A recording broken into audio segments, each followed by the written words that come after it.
君の全然前世から僕は君を探し始めたよ。その不吉祥な笑い方をめがけてやってきたんだよ。こんにちは。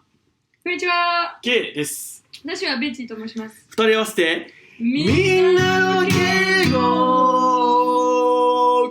今日は日本の J-POP 紹介第2弾ということでラッドウィンプスを紹介していきたいと思います。イェイ。ラッドウィンプスって知ってますか？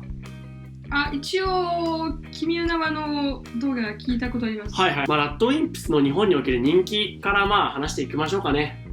そうだよね。ベティさんは結構知らないって言いますけど、日本では結構人気な方ですね。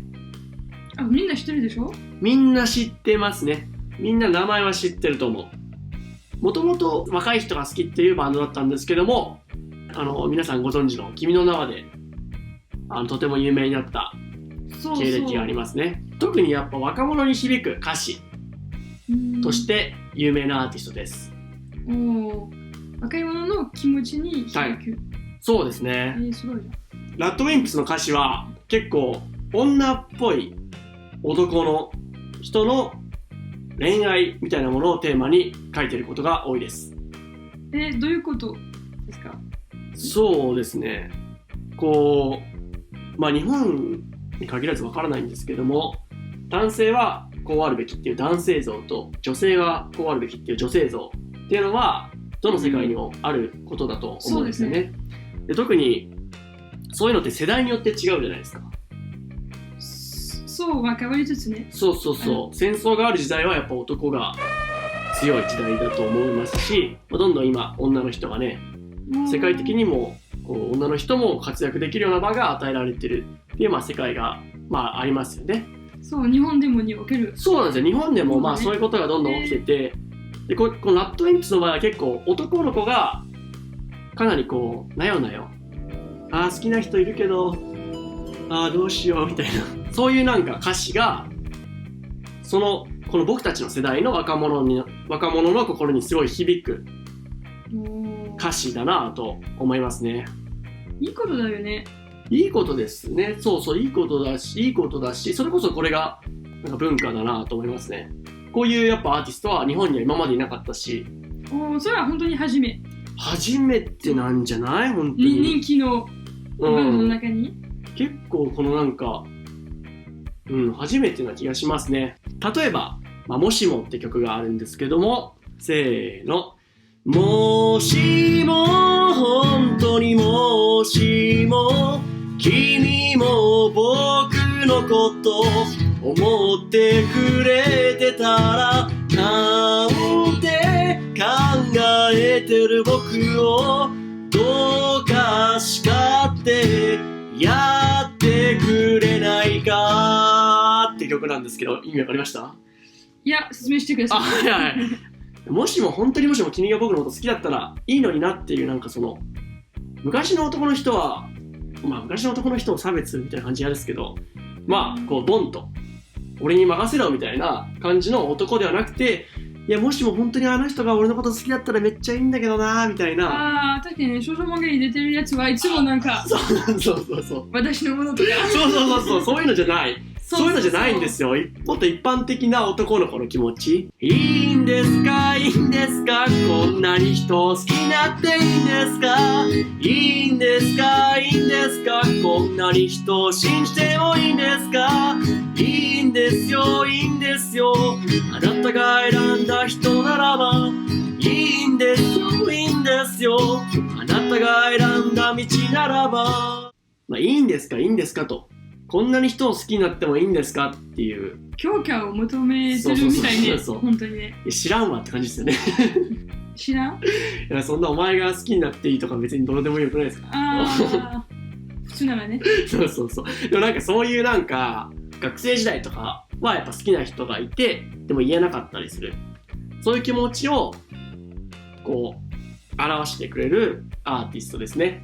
青春ですね。青春に向かってね、青春の気持ちを表現してくれる。まだ自信がそんなにない人に対してね。そうそうそうそう。本当に青春がテーマですね、このバンドの。君の名はっていう映画もかなり青春をテーマにしているので、このラッドウィンプスのテーマである青春と君の名はがマッチしたので、あのように大ヒットしたのではないかと思いますね。で、ラッドウィンプスは結構新しいバンドです。いつから？ 2001年からですね。2001年から活動していて、2020年現在まで。19年間。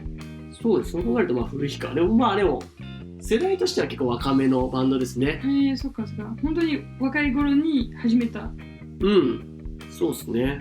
僕は中学校の時にハマってたんですけど、まさかこんな国民的なバンドになるとは全然思ってませんでした。そんな風に全然なかった？そう、本当に若い人たちが知ってて、先生とかはもう一切知らない。だからこそ人気だったっていうのもありますけどね、若い人の中で。じゃあ本当に君の名はのおきっかけ、人気になった。前は本当になんかギャップある。そう、ギャップあった。絶対うちのお母さんとかお父さんは聞かないような人たちでしたね。本当に若い人たちだけのカラオケで歌われるような感じでしたね。映画のおかげでね。そう、映画のおかげで、映画ありがとうございます。ただ、日本語を勉強する上でラッドウィンプスの曲が役立つかと言われるとちょっと微妙なところがあります。それね。やっぱ若者言葉とか若者の持ってるそのジョークの感じとかが歌詞に現れてたりするので、例えば一人称が変わる、おいどんとか言ったり歌詞の中で。本当に日本人の若者に向けてなんだから外国人にとってちょっと分かりにくい。そうですね、ちょっと分かりづらいですね。あとあれですね、比喩が多いですね。比喩ってなんて言うんだろう。メタファー？そうそう。なんでもないやって曲、聴いてほしいんですけど、君の心が君を追い越したんだよとか歌詞があったりするんですよ。そう、あなたの心が追い越した。追い越した。てかがよくわかんないでしょ。確かにね。若くてもわからない。そう、わかるけどわかんない。それでね、日本語勉強してなんかね、心のレースか。そう、心のレースしてるとか言っちゃうとね、よくないんで。マリオカートか。そう。マリオカートかな。そんな感じで。言葉だけをピックすればいいと思うんだけどね。もちろんそうですね。ボキャブラリーに対して、でもそんなに具体的に分からなかったらいい。具体的に考えすぎなくて全然大丈夫です。僕も分かんない。だからいいっていうね。僕今回歌った前世って曲なんですけど、タイトルも完全に言葉遊びですね。そう、日本人が見てもよく分からない。前世って言葉あるんですよ。前世って分かります？分かんない。前世は生まれ変わる前ですね。って意味ですね。これか。それは人間か動物でしょ？そうですね。私の前世は犬でした。そうなんだ。前世の前々は本当に関係ないというかよくわかんないですね、僕も。前世の前の前の前。そういうことか。説明したのはまず前の漢字。前は前の訓読みもあるし、前の音読みもある。前のは銀行の前とか、そうですね。学校の前とか、結構あれでしょ、駅の名前につけてるあるんでしょ。なんとか前とか、公共前とか。公共前、それは場所か時でもね。この前。そうですね。確かに。面白いね。英語は違う。インフロントオブとラストだから違うね。確かに。初めて知ったわ。面白いね。時間と場所。音読みをつけたら、結構使えるフレーズとして午前。午前ね。午前は AM でしょ？ AM、そうですね。そう、午前中とか。午前中、あとは、3時に飲みに行かない？午前中とか。午前の3時。午前中どっち？午前の3時から飲みやついたらやべえよ。と、驚くんだけど、名前の前もその前です。本当だね。君の名は。本当だね。なんか不思議な、なんかそういうところにセンスを感じますね、ラットインプスの。お前もあるね。全然違うだけどね。お前ね。お前も同じ感じですね。お前漢字で書かないけどね、確かに。また面白いやつは建前。建前ね。建前は結構日本であるもの、ちょっとそうですね。普通なものを、でも本当に日本らしい。日本しかないものかもしれないし。嘘だよ、それは嘘だよ。建前？本音と建前はどの国にもあると思うけどね、僕はね。あいや、もちろん本音が大事な、本音を大事にする国もありますけど、そういう国でも絶対建前はあると思いますけどね。それはちょっとなんか、まあ、文化によるんだけど、日本に強い。だから外人に有名な言葉かな。こんな感じで今日は終わりにします。まあ、質問とかね、フィードバックもね、まあ、あといいねも励みになるのでよろしくお願いします。さあ登録もお願いします。登録も励みになります。よろしくお願いします。ということでまた来週。バイバイ。バイバイバイバイバイバイバイバイバイバイバイ。せから僕はやっと目を覚ましたか。それなのになぜでも合わせやしないんだ。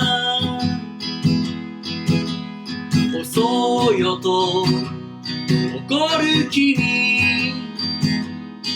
これでもやれるだけ飛ばしてきたんだよ。心が体を追い越してきたんだよ。君の髪や瞳だけで胸が痛いよ。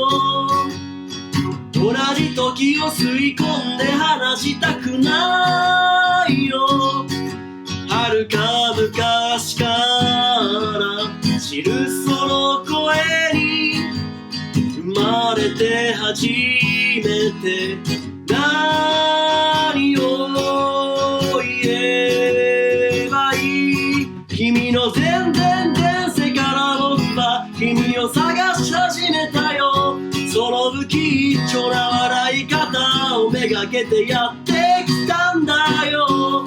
君が全部なくなってチリチリになったってもう迷わない。また一から探し始めるさ。後ろゼロからまた宇宙を始めてみようか。